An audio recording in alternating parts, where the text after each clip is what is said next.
اسلامی ریاست کے اندر کیا فساق، فجار، شرابی، زانی کیا حکمران بن سکتے ہیں؟ نہیں بن سکتے۔ کیا پاکستان کے آئین کو آپ کفری آئین سمجھتے ہیں؟ بالکل کفری آئین ہے۔ اب ہمارے جنرل عاصم منیر صاحب اس وقت کیا کر رہے ہیں؟ کافی عرصے سے امریکہ کے دورے پر ہیں، ہر تھوڑے عرصے بعد سلامی کے لیے پہنچ جاتے ہیں اور ان کو عہد کرتے ہیں کہ ہم آپ کے غلام ہیں۔ تو عمران خان جب ان کے پاس گیا تو عمران خان نے کہا جی میں اس مسئلے میں بے بس ہوں، کیونکہ یہ اوپر فوج کا دباؤ ہے، میں اس بارے میں ان کو، یعنی وزیر اعظم کی یہاں حیثیت ایک جو ہے بیچارے کٹ پتلی کی ہوتی ہے، اس کی کوئی حیثیت نہیں ہوتی۔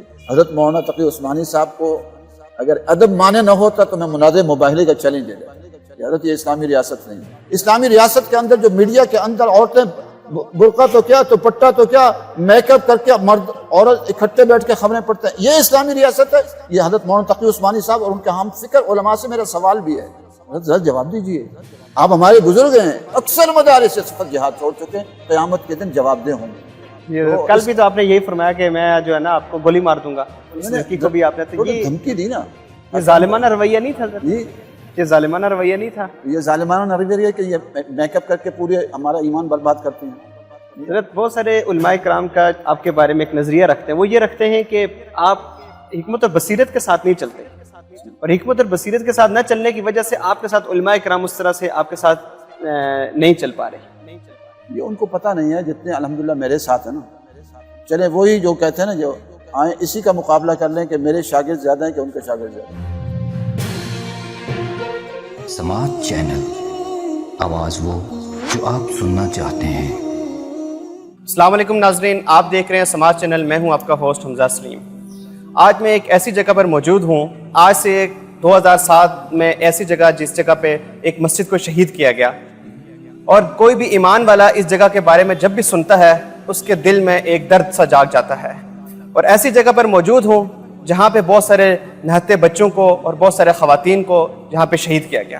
ہمارے ساتھ آج اسی موقع پر موجود ہیں حضرت مولانا عبدالعزیز صاحب، جو جامع حفصہ اور لال مسجد سے کافی عرصے سے وابستہ ہیں اور اسی جگہ کو لے کے چل رہے ہیں، اور ابھی تک 2007 سے لے کے آج تک اسی جگہ پر موجود ہیں۔ کچھ دن پہلے جو ہے اسلام آباد کے اندر ایک مری روڈ کے اوپر ایک مسجد کو بھی شہید کیا گیا، وہ ثانیہ اسی ان کے مسجد کے ساتھ جو ریلیٹ کر رہا تھا، تو ہم نے کہا کہ ہم ان کے پاس چلتے ہیں اور ان سے اس معاملے کے اوپر ان کا کیا اظہار خیال ہے۔ السلام علیکم حضرت۔ وعلیکم السلام ورحمۃ اللہ۔ بہت شکریہ حضرت، آپ نے اپنا قیمتی وقت دیا۔ حضرت میرا سب سے پہلے آپ سے یہ سوال ہے کہ یہ آج مری روڈ کے اوپر جو مدنی مسجد کو شہید کیا گیا، کیا آخر وہاں پہ ان کے حکومت کیا کلیم کر رہی ہے اور وہاں پہ اس مسجد کو کیوں شہید کیا گیا آخر؟ نحمدہ ونصلی علی رسولہ الکریم۔ عرض یہ ہے کہ اصل جو مسئلہ ہے وہ مسئلہ ہے ہمارے پاکستان کے نظام کا۔ ہم اصل میں آزاد ہو نہ سکے، جب سے پاکستان بنا ہے ہم اس سے بہت پہلے سے غلام چل رہے ہیں۔ پہلے یہاں انگریز سے، انگریز نے جاتے ہوئے یہاں اپنا ہی نظام چھوڑا اور اس ملک کو اور اس جو یہ حصہ ہے اس کو دو حصوں میں تقسیم کر دیا۔ آج بھی وہی نظام چل رہا ہے، وہی سوچ چل رہی ہے، وہی فکر چل رہی ہے، بلکہ اس سے کئی گنا اوپر چل رہی ہے۔ انگریز بھی اگر کوئی ایسا فیصلہ کرتے تھے سوچ کر فیصلہ کرتے تھے، لیکن ہمارے ہاں چونکہ یہ ظاہراً مسلمان ہیں تو ایسے بہت فیصلے کر جاتے ہیں جس کے نقصانات بڑی دیر تک چلتے رہتے ہیں۔ تو پہلے انہوں نے سن 2007 میں مسجدیں شہید کرنی شروع کی تھیں، ان میں سے 7 مسجدیں شہید کی تھیں، ان میں مدنی مسجد بھی تھی، لیکن ہمارے جب ہم میدان میں اترے اس قربانی کی برکت سے یہ 80 مساجد کی لسٹ وہ بند ہو گئی، لیکن اب دوبارہ سے انہوں نے پھر شروع کیا ہے۔ اور اگر خیبر پختونخوا میں دیکھیں تو ایسی ہزاروں لاکھوں مسجدیں شہید ہو چکی ہیں، جس پر ذرا سا شک گزرا کہ یہ اس کا تعلق دہشت گردوں سے ہے تو اس عالم کو بھی شہید کر دیا اور اس کی مسجد مدرسے کو بھی شہید کر دیا۔ تو یہاں بھی اب یہی کچھ ہو رہا ہے، اسلام آباد میں پھر سے شروع ہو چکا ہے جو پہلے بند ہو چکا تھا۔ اب اس کے بارے میں کہتے ہیں یہ غیر قانونی تھی، حالانکہ یہ تقریباً 80 یا بعض کہتے ہیں 100 سال پرانی تھی اور اوقاف کے اندر چلتی رہی ہے۔ اگر یہ غیر قانونی تھی تو اوقاف اس میں کیا کر رہا تھا؟ اوقاف اس میں اوقاف کا خطیب ہوتا تھا، اوقاف کا یہاں پر اس کا بل دیتا تھا، آج بھی جا کے اوقاف سے پوچھ لیا جائے تو غیر قانونی مسجد کیسے کر رہا تھا؟ یہ سب جھوٹ ہے، دجل ہے۔ وہ قانونی مسجد تھی اور اس کو گرایا گیا ہے، اب اس کے 48 گھنٹے بھی پورے ہو چکے ہیں۔ جی بالکل۔ اب ان کا طریقہ یہ ہوتا ہے جب وقت پورا ہو جاتا ہے تو ان کے پاس لیت و لعل کے بڑے طریقے ہوتے ہیں، جب کام نہیں کرنا ہوتا تو جیسے پاکستان کو کہتے ہیں جو قرآن و سنت کے نظام کے لیے بنا ہے، 80 سال تو انہوں نے گزاری دی ہے، قرآن و سنت کو نافذ نہیں کیا. تو اب ظاہر یہی نظر آ رہا ہے، اللہ کرے کہ وہاں مسجد بن جائے، لیکن ظاہر نظر آ رہا ہے کہ یہ مانیں گے نہیں، اور یہ لیت العال سے کام کریں گے، اور اس سے ملک کے لیے بہت سارے مسائل کھڑے ہو جائیں گے. علماء کرام کی بہت بڑی جماعت جو ہے، جو حکومت سے ان کے ساتھ ملی، ان کے ساتھ مذاکرات کیے، تو وہ اس سے پہلے بھی مذاکرات ہوتے رہے، مذاکرات کے بعد جو ہے اس کے اوپر عمل نہیں کیا حکومت نے. تو اب آپ کیا سمجھتے ہیں کہ علماء کرام کے دوبارہ سے ان کو اسی 24 گھنٹے کا وقت دے کے ان کو اس چیز سے دور نہیں کیا جا رہا؟ کہ بالکل ایسا ہی ہے. انہوں نے تو آج غالباً 1 بجے وہ 48 گھنٹے پورے ہو چکے ہیں، لیکن اس کے باوجود اب نے وہاں پولیس کھڑی کر دی ہے اور وہاں چاروں طرف محاصرہ کر دیا گیا ہے. یہ ہمیشہ سے ایسے کرتے رہے ہیں. جیسے جامعہ حفصہ جب شہید ہوا تھا تو افتخار چودھری صاحب نے، جو اس کے چیف جسٹس سے، ایک فیصلہ کیا تھا، اور انہوں نے یہ فیصلہ کیا تھا جتنے لوگ شہید ہوئے ان سب کی دیت دی جائے، جتنے لوگ شہید ہوئے ان سب کی دیت دی جائے. وہ ابھی بھی موجود ہوگا. اور اس کے بعد یہ بھی کہا تھا جامعہ حفصہ بنا کر دیے جائیں، یہ بھی کہا تھا ان کے بجلی کے بل دیے جائیں، گیس کے بل دی جائیں، ان کی تنخواہیں بھی دی جائیں. ابھی جو سپریم کورٹ آپ کا ایک ادارہ ہے اور ایک اہم ادارہ ہے، تو آپ اس کی بات تو سن لیں. لیکن کسی چیز پر عمل نہ ہوا، نہ تو کسی کی دیت دی گئی، اور نہ بجلی کے بل دیے گئے، نہ گیس کے بل. بلکہ ہم تو یہ کہتے ہیں کہ چلو آپ بجلی اور گیس کے بل ہمیں نہیں دیتے، لیکن کم از کم ہماری ضرورت کے مطابق تو ہمیں میٹر دے دیں تاکہ بل زیادہ نہ آئے، کیونکہ ٹیکس بہت لگ جاتا ہے. عمران خان کے دور میں غالباً شہریار عابدی صاحب تھے، ان کے ایک دوست تھے، انہوں نے وہ ہمارے ساتھ ملاقات رہتی تھی. انہوں نے کہا جی آپ کے میٹروں کا مسئلہ رہتا ہے، بل بہت زیادہ آتا ہے، تو میں شہریار عابدی میرے دوست ہیں، ان سے میں بات کروں تو آپ کے میٹر تھوڑے سے زیادہ ہو جائیں، ضرورت کے مطابق ہو جائیں. میں نے کہا بات کر لیں. تو شہریار عابدی صاحب کے پاس وہ گئے اور ان سے بات کی. انہوں نے کہا میں عمران خان سے بات کروں. تو عمران خان جب ان کے پاس گئے تو عمران خان نے کہا جی میں اس مسئلے میں بے بس ہوں، چونکہ یہ اوپر فوج کا دباؤ ہے، میں اس بارے میں ان کو، یعنی وزیر اعظم کی یہاں حیثیت ایک جو ہے بیچارے کٹ پتلی کی ہوتی ہے، اس کی کوئی حیثیت نہیں ہوتی. یعنی وہ ہمیں میٹر نہیں دے سکتا تھا جامعہ حفصہ کو. حالانکہ سپریم کورٹ کا تو فیصلہ یہ کہ ان کو بجلی کے بل دو، گیس کے بل دو، ان کا اخراجات برداشت کرو، ان کی تنخواہیں دو، ان کو بنا کر دو، ان کو دیت دو، اور وہ ہمیں میٹر نہیں دے رہے. تو جب سپریم کورٹ کے فیصلے کو یہ سن 2007 سے لے کر اب تک لیت العال سے کام لے رہے ہیں، اور اس وقت یہ بھی فیصلہ ہو چکا تھا کہ جو 7 مسجدیں گرائی گئی تھیں وہ بھی تعمیر کی جائیں گی، ان میں سے بھی کئی مسجدیں تعمیر نہیں ہو سکیں، کچھ لوگوں نے خود کی ہیں اور انہوں نے تعمیر نہیں ہوئی. تو مسئلہ جو اصل فالٹ ہے وہ نظام کا ہے. جب تک ہم اس نظام سے، غلامی سے آزاد نہیں ہوں گے. اب ہمارے جنرل عاصم منیر صاحب اس وقت کیا کر رہے ہیں؟ کافی عرصے سے امریکہ کے دورے پر ہیں، ہر تھوڑے عرصے بعد سلامی کے لیے پہنچ جاتے ہیں اور ان کو عہد کرتے ہیں کہ ہم آپ کے غلام ہیں. یہ آپ کو کیا ضرورت ہے جانے کی؟ اور وہ ملک جس کے خلاف جہاد کا فتویٰ دیا علماء نے، آپ کو تو امریکہ کے خلاف جہاد کرنا چاہیے تھا، اور نہیں تو ان کا سفارت خانہ تو بند کر دیتے کم از کم. امریکہ تعاون کر رہا ہے نا اسرائیل کا. بالکل ایسا. تو جب اسرائیل کا تعاون کر رہا ہے تو جیسے اسرائیل کے خلاف جہاد فرض ہے تو امریکہ کے خلاف جہاد فرض ہے. آپ کم از کم اور نہیں تو غیرت اور حمیت کا ثبوت دیتے، امریکہ کا سفارت خانہ بند کر. یہ تھوڑے درجے کا تھا. لیکن ہمارے جنرل عاصم منیر صاحب، وزیر داخلہ صاحب امریکہ کے دورے پر ہیں، اور اس کے بعد ان کے ساتھ معاہدے ہو رہے ہیں. تو یہ سارا نظام ہمارا ہے، وہ سارے کا سارا یہود و نصارہ کا جو ہے نظام ہے، انہی کا بنایا ہوا، اور ہم ان کے غلام بنے ہوئے ہیں. تو ہم جب تک اس غلامی سے نہیں نکلیں گے ہمارے مسائل نہیں حل ہوں گے. ہمارے تو جامعہ حفصہ کا حال یہ کہ اس کے چاروں طرف جو بجری، ریت اور یہ سیمنٹ دینے والے سب کو ہدایات ہیں کہ ان کو آپ نے بجری، ریت اور سیمنٹ وغیرہ کچھ نہیں دینا. اگر آپ پتہ چل گیا آپ کو اٹھا کے لے جائیں. ہمارے کوئی تعاون کرتا ہے، اگر ان کو پتہ چل جاتا ہے تو اس کے لیے مسائل کھڑے کر دیں. وہ تو کہہ رہے ہیں تعاون کریں، اور یہ تعاون کی بجائے اصل میں جو ان کی سوچ ہے نا، اندر سوچ، وہ سوچ کا فرق ہے، وہ سوچ کا فالٹ ہے. وہ سوچ ہے یہود و نصارہ کی. اور وہ ہمارے یہاں انہوں نے بڑے بڑے ادارے کھولے ہیں. ایک تو سکول و کالج، ہاں میں نے ایک بڑے سکول، یہ تو ہمارے یہاں تو پڑھتے بھی باہر جا کے زیادہ تر، وہاں سے جب پڑھ کر آتے ہیں تو یہ تقریباً اسی سوچ کو لے چکے ہوتے ہیں. یہود و نصارہ کی سوچ ان کو آ چکی ہوتی ہے. بالکل ایسے ایسا طلال چودھری صاحب کے ساتھ جو مذاکرات ہوئے ان کے علماء کرام کے ساتھ، اس کے بعد جو انہوں نے بیان دیا، انہوں نے کہا کہ 3,70,00,000 ہم نے اس مدرسے کے عوض دے کے ہم نے مدرسے کو شفٹ کر دیا گیا. حالانکہ وہ مسجد کی بات ہوئی، صرف مدرسے کی بات ہوئی تھی. اور آج کل کی تقریر میں انہوں نے پارلیمنٹ میں انہوں نے یہ کہا کہ 14 سے 15 کروڑ روپے ہم نے وہاں پہ لگا چکے ہیں. اس کے اوپر آپ کیا کہیں گے؟ دیکھیے، ایک تو یہ ہے کہ یہ کہتے ہیں ہم سب مشاورت سے کرتے ہیں. یہ مشاورت نہیں ہوتی، یہ سب دھمکی ہوتی ہے. اب دیکھیے، جب ایک آدمی ایک امام ہے اور ایک خطیب ہے اور وہ بیچارہ نہتا ہے، اصل تو چاہیے تھا کہ ہم مجاہد بن جائیں سارے کے سارے، جیسے ہم لال مسجد والے بن گئے اور نیت کرنے کے شہید ہونا ہے. جب انسان یہ نیت کر لیتا ہے میں نے شہید ہونا ہے تو پھر انسان بڑا مطمئن ہوتا ہے، اس کو کوئی پرواہ نہیں ہوتی. اب ہم عرصے سے شہادت کا انتظار کر رہے ہیں. اب دعا کریں اللہ میں شہادت دے دیں تاکہ ہمارے خون سے آگے راہیں اور کھلیں. ہم ویسے بھی مر جائیں گے، مرنا تو ہے ہی ہے. لیکن جب آپ جہاد کا ارادہ چھوڑ دیتے ہیں تو آپ ٹینشن میں آ جاتے ہیں. جب انسان کا یہ ارادہ ہو کہ آئیں گے تو زیادہ سے زیادہ کیا ہوگا، گولی لگے گی، مر جائیں گے، الحمدللہ، یہ سعادت کی بات ہے. اب ہمارے علماء کو ایک تو جہاد سے دور کیا گیا اور پرامن جد و جہد کا نعرہ دیا گیا. میں سمجھتا ہوں کہ جہاد کے مقابلے میں پرامن جد و جہد کا نعرہ لگانا ہی کفریہ نعرہ ہے.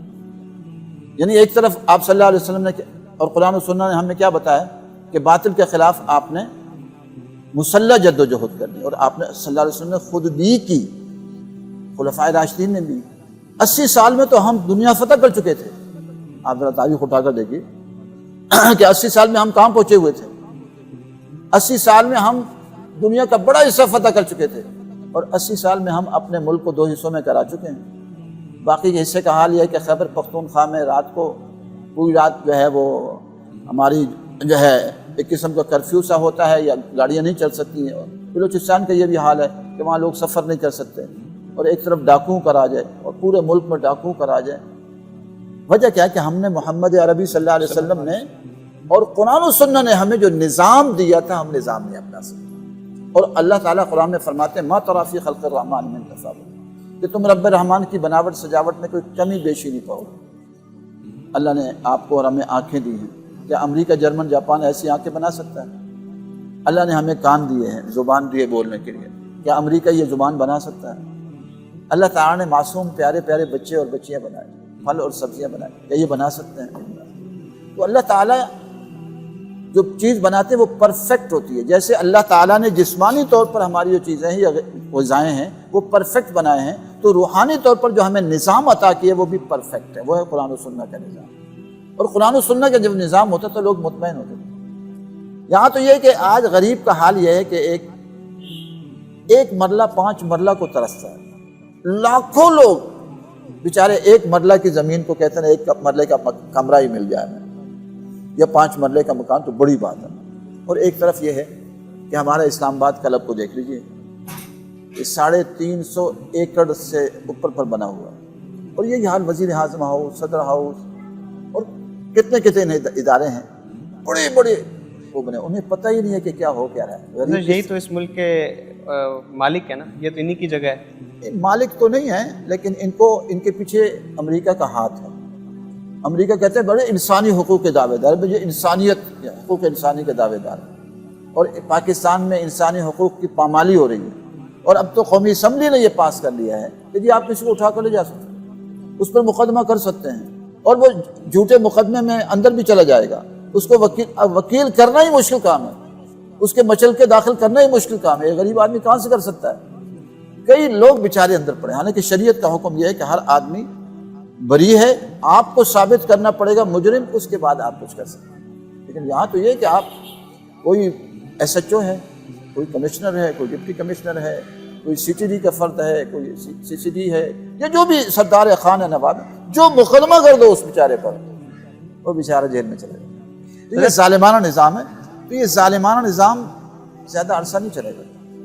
اب یہ آخری ہچکولے کھا رہا ہے. اس ملک کی عوام سیاستدانوں سے بیزار ہو چکی ہے، فوج سے بیزار ہو چکی ہے. آپ کسی سے پوچھیں، ویسے تو شاید انٹرویو نہ دیں، آپ اس کو کیا چہرہ چھپا کے انٹرویو دے دیں. کیا آپ سیاستدانوں سے مطمئن ہیں؟ کہ نہیں، فوج سے نہیں، پولیس سے نہیں، عدلیہ سے نہیں، کسی سے. بلکہ علماء سے بھی اب متنفر ہو چکے ہیں، کیونکہ علماء نے بھی یہی سیاسی نظام اپنایا ہے. تو اس وجہ سے ہمیں قرآن و سنت کے نظام کی طرف آنا پڑے گا، اور قرآن و سنت کا نظام ہی اس ملک کو متحد بھی رکھ سکتا ہے، ورنہ خطرہ یہ ہے کہ یہ ملک کئی حصوں میں تقسیم ہو جائے گا، کیونکہ پیچھے جو طاقتیں ہیں، وہ جو یہود و نصارہ کی طاقتیں یہ بھی چاہ رہی ہیں یہ ٹوٹ جائے، بلوچستان علیحدہ کر دی جائے، اور بلوچستان کے حالات بہت خراب ہیں، آپ کسی سے بھی معلوم کر لیں، خیبر پختونخوا کے بھی خراب ہے۔ تو اگر ہم متحد رہ سکتے ہیں تو ایک ہی راستہ ہے کہ قرآن و سنت کا نظام، جس میں ہر غریب کے لیے یہ حکم ہوتا تھا کہ اس کا بچہ پیدا ہوگا اس کا وظیفہ جاری ہوگا۔ آج کتنے غریب ایسے ہیں ان کو اپنے بچوں کو دودھ پلانے کے پیسے نہیں، کتنے غریب ایسے ہیں؟ ہمارے خود 700 ملازمین ہیں، 700 ملازمین ہیں، اساتذہ، استانیہ، عملہ سارا ملا کر، وہ بیچارے تنخواہوں کو آتے ہیں تو ہم 4 5 6 کروڑ کے مقروض ہیں۔ الحمدللہ ہماری ترتیب یہ کہ کسی کے پاس جاتے نہیں، کسی کے پاس جا کے چندہ نہیں کرتے، لیکن وہ بیچارے دودھ کے لیے ترس رہے ہیں کہ ہم نے بچے کو دودھ پلانا ہے۔ اور ایک طرف حال یہ ہے کہ ابھی جشن آزادی منانے والے ہیں، غالباً کل بنا رہے ہیں۔ میں نے تو ایک پروگرام میں کہا یہ جشن آزادی تو ویسے جائز ہی نہیں ہے، چھوٹا سا ملک کے جشن آزادی مناتے مناتے آدھا گیا، باقی کا حال آپ کے سامنے ہے۔ اور صحابہ کرام حضرت عثمان کے دور تک غالباً 48 مربع کلومیٹر کے علاقے پر وہ حکومت کر رہے تھے اور کوئی جشن آزادی نہیں منا، پوری دنیا فتح کرتے چلے گئے۔ میں نے کہا ہاں آپ کو جشن غلامی منانا چاہیے اور جشن لوٹ مار منانا چاہیے کہ آپ لوٹ مار کے ماہر ہیں، سارے کے سارے لوٹ مار کے ماہر ہیں، ایسا لوٹ مار کرتے ہیں کہ آپ سوچ بھی نہیں سکتے۔ یہ سارے کا سارا ظالمانہ نظام ہے اور پوری قوم تنگ آ چکی ہے اس سے۔ ہاں بعض علماء ہیں نا جو مدرسے کے اندر رہتے ہیں، ان پر مقدمے نہیں ہوئے، اگر ان پر 1 2 مقدمے ہو جائے نا جھوٹے تو ان کو پتہ چل جائے گا یہ نظام اسلامی نہیں، وہ اندر بیٹھے ہیں اور اندر بیٹھ کر ان کو باہر یہی لگتا ہے کہ سب کچھ سب اچھا ہے، سب اچھا کی رپورٹ جا رہی ہے۔ جیسے ہمارے حضرت مولانا تقی عثمانی صاحب، ہم بہت احترام کے ساتھ، ہمارے بزرگ ہیں، ہم احترام کرتے ہیں، لیکن رائے کا اختلاف کر سکتے ہیں۔ حضرت مولانا تقی عثمانی صاحب کو اگر ادب مانے نہ ہوتا تو میں مناظر مباہلے کا چیلنج دے دیتا کہ حضرت یہ اسلامی ریاست نہیں ہے۔ اسلامی ریاست کے قومی اسمبلی میں عورتیں جو ہے وہ دوپٹہ اتار کے بیٹھی ہیں، آپ دیکھ لیں، آج بھی محمد فضل الرحمان صاحب تقریر کر رہے تھے، میں نے دیکھا عورتوں کے برقع۔ بھئی اسلامی ریاست میں ہو سکتا ہے؟ اسلامی ریاست میں کوئی عورت وزیر اعلیٰ بن سکتی ہے؟ اسلامی ریاست کے اندر انگریز کا قانون چل سکتا ہے؟ اسلامی ریاست کے اندر سود کا نظام چل سکتا ہے؟ اسلامی ریاست کے اندر مسجدیں گرائی جا سکتی ہیں؟ اسلامی ریاست کے اندر اسلام آباد کے اندر 350 ایکڑ پر اسلام آباد کلب بن سکتا ہے؟ اور اسلامی ریاست کے اندر لوگ ورثہ کئی ایکڑوں پر بن سکتا ہے؟ اسلامی ریاست کے اندر شراب کی پرمٹ جاری ہو سکتے ہیں؟ اسلامی ریاست کے اندر بدکاری کے اڈے کھل سکتے ہیں؟ اسلامی ریاست کے اندر کیا فساق، فجار، شرابی، زانی کیا حکمراں بن سکتے ہیں؟ نہیں بن سکتے۔ کیا پاکستان کے آئین کو آپ کفری آئین سمجھتے ہیں؟ بالکل کفری آئین ہے۔ اس سے کفریہ ہے کہ آپ کے قوانین کی جو کتابیں ہیں، کبھی آپ کو موقع ملے، میں تو چاہوں گا آپ اس کا بھی ایک انٹرویو کر لیں، آپ کسی وکیل کے پاس چلے جائیں، ان سے پوچھنا چاہیے بتائیں کن قوانین کی کتابوں پر آپ لوگوں فیصلے ہوتے ہیں، وہ سارے آپ کو انگریز کی کتابیں نکال کر دکھائیں گے جو پاکستان بننے سے پہلے لکھی گئی ہیں۔ میں نے اپنی کتاب ایک ہے کیا پاکستان کا آئین، قانون، نظام اسلامی، اس میں اس ساری کتابوں کا ذکر کیا ہے، وہ ساری کتابیں انگریزوں کی ہیں، ان پر فیصلے ہوتے ہیں۔ تو میں یہی کہوں گا کیا اسلامی ملک وہ ہوتا ہے جہاں انگریز کے قوانین پر فیصلے ہو رہے ہوں، اور اسلامی ریاست وہ ہوتی ہے، حضرت مولانا تقی عثمانی صاحب سے حضرت سے میرا سوال ہے، جہاں حدود اللہ 80 سال سے معطل ہوں؟ کیا کسی ایک چور کو ہاتھ کاٹا گیا؟ کسی ایک چور کے ہاتھ پاؤں کاٹے گئے؟ کسی ایک زانی کو سزا دی گئی؟ بچیوں کے عصمت دریوں کے انبار لگے کھڑے، نعوذ باللہ نعوذ باللہ نعوذ باللہ۔ کسی ایک جو ہے زانی کو 100 کوڑے لگائے گئے، ایک زانی کو سنسار کیا گیا، ایک شرابی کو کوڑے لگائے گئے۔ مولانا تقی عثمانی صاحب سے اور ان کے جو ہم فکر سوچ علماء ہیں ان سے میری گزارش ہے، حضرت بتائیں تو صحیح، اسلامی ریاست کے اندر یہ وزیر اعظم اور صدر کا تصور ہے؟ اسلامی ریاست میں کبھی کہیں وزیر اعظم اور صدر تھا؟ اور جو کروڑوں اس کے اخراجات ہیں، اور جو ہے 50 ایکڑ پر اس کے گھر ہے، اور اس کے جو لوازمات ہیں وہ کروڑوں کے اندر ہیں، اور غریب بیچارہ کھانے پینے کو ترس رہا ہے اور خودکشیاں کر رہے ہیں۔ ایک نہیں، اسلامی ریاست تو وہ ہوتی تھی جہاں خلفائے راشدین باہر نکل کر دیکھ رہے ہوتے تھے. یہاں تو یہ باہر نکلتے ہی نہیں ہیں. جب نکلتے تو ان کے چاروں طرف اتنا ہلا گلا ہوتا ہے کہ دور دور تک کوئی پر نہیں مار سکتا. یہ اسلامی ریاست ہے, اس کو اسلامی ریاست کہتے ہیں. اور فاسق فاجر ہیں یہ سارے کے سارے, اور سارے لٹیرے ہیں. یہ زرداری صاحب لٹیرا ہے, آپ اس کے اثاثے چیک کر لیں. یہ شہباز شریف لٹیرا ہے, اس کے اثاثے چیک کریں. اسلامی ریاست اس کو کہتے ہیں. اور اسلامی ریاست اس کو کہتے ہیں کہ اس میں سارے داڑھی منڈوں کی لائن لگی کھڑی ہو. اسلامی ریاست اسے کہتے ہیں جس کی پولیس کی جو عورتیں وہ پردہ نہیں کر رہی ہوتی. اسلامی ریاست اسے کہتے ہیں جس کے جو فوج ہے اس کی جو عورتیں ہوتی ہیں وہ پینٹ بشرٹ پہنتی ہیں. اسلامی ریاست ہے. صحابہ پینٹ بشرٹ یہود و نصارہ کا لباس پہنیں گے اور وہ پردہ نہیں کریں گے, اس کو اسلامی ریاست کہتے ہیں. اسلامی ریاست کے اندر جو میڈیا کے اندر عورتیں برقع تو کیا, دوپٹہ تو کیا, میک اپ کر کے مرد عورت اکٹھے بیٹھ کے خبریں پڑھتے ہیں, یہ اسلامی ریاست ہے. یہ حضرت مولانا تقی عثمانی صاحب اور ان کے ہم فکر علماء سے میرا سوال بھی ہے, حضرت ذرا جواب دیجئے. آپ ہمارے بزرگ ہیں, ہمارے استاد ہیں, اور لیکن اختلاف رائے تو ہو سکتا ہے. حضرت امام محمد اور حضرت امام ابو یوسف, حضرت امام ابو حنیفہ سے اختلاف کرتے تھے تو ہم نے حضرت سے اختلاف ہے, اور 100% اختلاف ہے کہ یہ اسلامی ریاست ہے, یہ کفری ریاست ہے اور ظالمانہ ریاست. حضرت جو ہمارا مذہبی تقمہ, ہمارے علماء کرام جو اس جمہوری نظام کی جدوجہد کرتے ہیں تو وہ چاہتے ہیں کہ ہم جمہوری نظام میں آتے ہوئے ہم شریعت کا نفاذ کریں گے, تو کیا اس طرح شریعت کا نفاذ ہو سکے گا؟ دیکھیے اس لیے کیا اصل میں یہ جو جمہوریت کے اندر ہمیں ڈالا ہے, اس میں ہمیں پرامن جد و جہد کا ایک نعرہ دیا گیا. پرامن جد و جہد سے یہاں مسائل حل نہیں ہوں. ان سے تو ایک مفتی عبدالقوی قابو نہیں ہو رہا تھا پوری جمعیت علماء اسلام سے. کیا کسی عالم نے, یہ جو جمہوری علماء ہے, کسی عالم نے اس کو للکارا؟ وہ کہہ رہا تھا کہ ان گنت نکاح کر سکتے ہو, جتنے چاہو نکاح کرو. کیا جمعیت علماء اسلام کے کسی عالم نے للکارا اسے؟ کیا وفاق المدارس نے للکارا؟ کیا بنوری تون دارالعلوم کے کسی عالم نے للکارا؟ وہ جاتا تھا, اس کو نکالتے بھی نہیں تھے, احترام کرتے تھے. اور وہ کہہ رہے کہ جتنے چاہو نکاح کرو, اور وہ کہتے تھے شراب بھی جائز ہے. کیوں؟ اس سے کہ انہوں نے جہاد کا رستہ چھوڑ دیا. اور یہ دارالعلوم کراچی اور یہ بنوری ٹاؤن اور کراچی کے تمام مدارس, اکثریت کی بات کر رہا ہوں, اس میں ہیں الحمدللہ جہادی سوچ کے, اور جامعہ اشرفی, اکثر مدارس اس وقت جہاد چھوڑ چکے ہیں. قیامت کے دن جواب دہ ہوں گے. جو اس وقت ظلم ہو رہا ہے فلسطین میں, جب جہاد فوج نہیں کرتی تو ہم پر فرض ہو جاتا ہے.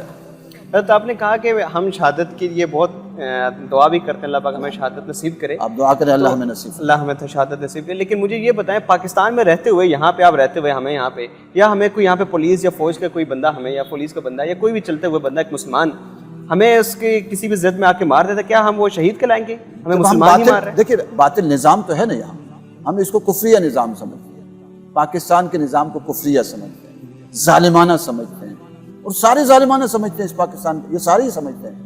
تو ہم اس ظالمانہ نظام کا مقابلہ کر رہے ہیں. اگر اس ظالمانہ نظام کا مقابلہ کرتے ہو ہمارے جو قریب آئے گا تو ہم اس سے لڑیں گے اور شہید ہو جائیں گے. کون سا مسئلہ ہے؟ حضرت والد صاحب رحمۃ اللہ علیہ یہی تو شہید ہوئے تھے لال مسجد کے احاطے میں. آپ پوچھئے, تحقیق کیجئے کہ حضرت والد صاحب رحمۃ اللہ علیہ کی قبر سے خوشبو آئی کہ نہ آئی. بالکل. علامہ عبدالرشید غادی شہید انہی فورسز سے مقابلہ کرتے ہوئے شہید ہوئے. آپ پوچھئے اور ایک کمیشن قائم کیجئے, عدالت قائم کیجئے, اور لوگوں سے حلفیہ بیان لیجئے کہ ان کی قبر سے خوشبو آئی کہ نہیں آئی. اور ایک سال نہیں, 12 آتی رہی, لاکھوں گواہ موجود ہیں, اور سارے شہداء لال مسجد سب کی قبر سے خوشبو آئی. اگر یہ غلط تھے, آپ جو ہے ان کو بھی دیکھیں جو ہمارے مقابلے میں آتے ہیں, کسی کی قبر سے خوشبو آئی آئیں بتا دیں, کسی کے قبر سے خوشبو نہیں آئی. تو الحمدللہ ہم یہ سمجھتے ہیں کہ ہمارا جو ایک حق موقف ہے کہ پاکستان کا قانون کفریہ ہے, اور اس کفریہ قوانین کا جو محافظ ہے, اس کو جو قانون کا درجہ دیتا ہے وہ آئین, وہ بھی کفریہ ہو جاتا ہے, کیونکہ کفریہ قوانین کی وہ محافظت کر رہا ہے. آپ یہ بھی کہتے ہیں قرآن ہمیں دہشت گرد بننے کا حکم دیتا ہے. قرآن کیسے ہمیں دہشت گرد بننے کا حکم دے دیتا ہے؟ قرآن پڑھ لیجئے, وَأَعِدُّوا لَهُم مَّا اسْتَطَعْتُم مِّن قُوَّةٍ وَمِن رِّبَاطِ الْخَيْلِ تُرْهِبُونَ. آپ کسی عالم سے پوچھ لیجئے اس کا معنی کیا ہے. تُرْهِبُونَ, ارہاب کا معنی کیا ہے؟ اللہ کہتا ہے ڈراؤ. تُرْهِبُونَ بِهِ عَدُوَّ اللَّهِ. یہ کیا کرتے ہیں؟ یہ اللہ والوں کو ڈراتے ہیں. یہ کیا کرتے ہیں؟ تو اللہ کیا کہتا ہے, تم ڈراؤ کس کو؟ عدو اللہ کو ڈراؤ, امریکہ کو ڈراؤ, دشمن.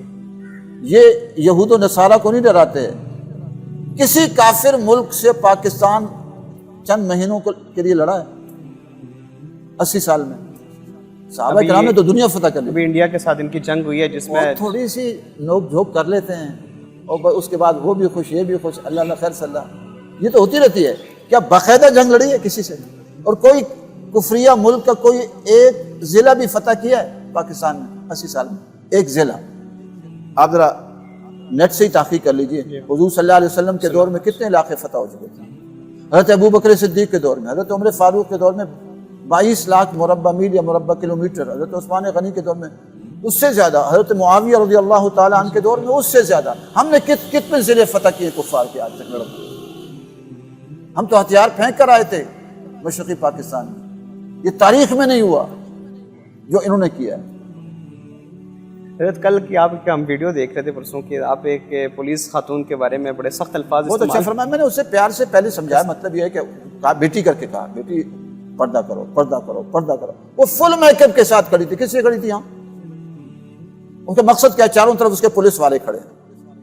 پہلے تو یہ قانون کا فالٹ ہے. یہی تو کہتے ہیں نا اسلامی قوانین نہیں ہے.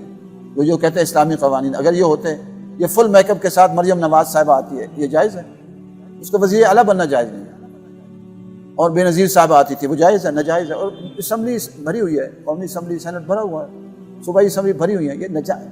جب اس نے نہیں مانا تو میں نے تھوڑا سا دمکانے کے لیے، انسان کہتا ہے میں بتا ہی لگاؤں گا، جیسے مفتی عبدالقوی سے کرا تھا، میں نے کہا میں گولی مار دوں گا. جی کل بھی تو آپ نے یہی فرمایا کہ میں جو ہے نا آپ کو گولی مار دوں گا. اس لڑکی کو بھی آپ نے تو یہ دھمکی دی نا. یہ ظالمانہ رویہ نہیں تھا؟ یہ ظالمانہ رویہ نہیں تھا؟ یہ ظالمانہ رویہ کہ یہ میک اپ کر کے پورے ہمارا ایمان برباد کرتی ہیں، شریعت کے حکم کی خلاف ورزی کرتی ہیں. یہ ظالمانہ رویہ نہیں ہے. اور اب سے نہیں، 80 سال ہو گئے، کب تک برداشت کریں گے ہم؟ برداشت کرتے کرتے تھک گئے. قرآن کیا کہتا ہے؟ یا ایھا النبی جاہد الکفار والمنافقین واغلظ علیہم. واغلظ علیہم کی کیا معنی ہے؟ ان کے ساتھ سختی کیجیے. قرآن سختی کرنے کا حکم دیتا ہے، اور ہمیں نرمی ساری یہاں یاد آتی ہے، باقی کو نرمی یاد نہیں. حضرت بہت سارے علماء کرام کا آپ کے بارے میں ایک نظریہ رکھتے ہیں. وہ یہ رکھتے ہیں کہ آپ حکمت اور بصیرت کے ساتھ نہیں چلتے، اور حکمت اور بصیرت کے ساتھ نہ چلنے کی وجہ سے آپ کے ساتھ علماء کرام اس طرح سے آپ کے ساتھ نہیں چل پا رہے. یہ ان کو پتہ نہیں ہے. جتنے الحمدللہ میرے ساتھ ہیں نا، چلے وہی جو کہتے ہیں نا، جو آئیں اسی کا مقابلہ کر لیں کہ میرے شاگرد زیادہ ہیں کہ ان کے شاگرد زیادہ ہیں.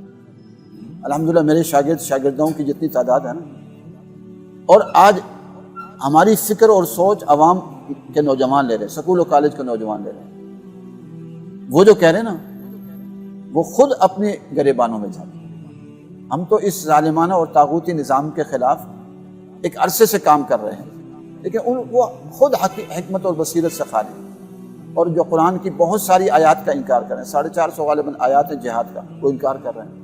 وہ یہ کہتے ہیں اس وقت یہ وقت جہاد کا نہیں ہے. وہ لوگ ان جو علماء کرام یہ کہتے ہیں، ان کا نظریہ یہ کہ وقت جہاد کا نہیں ہے. یہ وقت ایسا وقت ہے کہ ہم اس میں دعوت و تبلیغ کی صورت میں اور اسی صورت میں لوگوں کے جو ہے نا ان کی اصلاح کریں، اور تب جب ان کا ایمانی لیول بڑھ جائے گا تب ہم ان کے اندر یہ جہاد. ایمانی لیول کتنے عرصے میں بڑھے گا بھائی؟ جہاد کے ذریعے تو ایمان بڑھتا ہے. جب اللہ کے راستے میں انسان نکلتا ہے تو ایمان بڑھتا ہے نا. یہ خود جہاد تو ایمان کے بڑھانے کا ذریعہ ہے. جب آپ بڑھتے ہیں اور اللہ کی مدد کو دیکھتے ہیں اپنی نظروں سے، کہ ہم دیکھ رہے ہیں کہ ہمارے ساتھ کوئی بڑی تعداد نہیں ہے لیکن اللہ ہماری مدد کر رہا ہے. اب سے نہیں، ایک طویل عرصہ ہو گیا. اور جہاد کا منسوخ کس نے کیا؟ چلے سوال ہے. کہتا نہیں ابھی نہیں. کیوں؟ یہ کس نے منسوخ کیا ہے؟ جو اپنی طرف سے باتیں ہیں. جب تک قرآن و سنت کا نفاذ نہیں ہو جاتا. اور اب تو ویسے انہوں نے خود جہاد کے فرض ہونے کا فتویٰ دے دیا ہے کہ آپ فلسطین پہنچیں اور اسرائیل سے لڑیں. نہ فوج جا رہی ہے نہ یہ جا رہے ہیں. یہ تو اب تو خود ہی فتویٰ دے کر ہی ان کو خود ہی آگے بڑھنا چاہیے کہ اگر وہ نہیں جا رہے تو ہمیں راستہ دیں، ہم جاتے ہیں. حضرت آپ جب بھی باہر نکلتے ہیں، جب بھی کسی جگہ پہ احتجاج ہوتا ہے یا پولیس آپ کا گھیراؤ کرتی ہے، تو ہم نے دیکھا اکثر آپ کے ساتھ مدرسے کے طالبات زیادہ ہوتی ہیں. تو اکثر طالبات بہت زیادہ ہوتی ہیں، خواتین زیادہ ہوتی ہیں. اس کی کیا وجہ ہے؟ آپ کیا آپ کے طالبات کو وہاں پہ اندر ٹریننگ دی جاتی ہے، ان کو اسلحہ فراہم کیا جاتا ہے یا کیسے؟ ہر وقت تو نہیں ہوتی، کبھی کبھی ایسا بھی ہوتا ہے کہ طالبات بھی ہوتی ہیں، لیکن الحمدللہ ہمیں تو کسی کی ضرورت نہیں ہے، ہم اکیلے ہی کافی ہیں. حضرت خالد بن ولید نے فرمایا تھا جب 60,000 افراد آئے تھے تو امیر نے پوچھا ان کے لیے کتنے لوگ کافی ہیں؟ فرمایا اکیلا کافی. ہم تو سمجھتے ہیں ان باطل والوں کے لیے میں اکیلا کافی. اللہ کے امر سے ہم لڑیں گے، شہید ہو جائیں گے. اور نہیں تو آخر میں انہوں نے فرمایا تھا کہ مجھے 10 دے دیں، تو انہوں نے کہا نہیں 60,000 کے مقابلے میں 60 لے جاؤ۔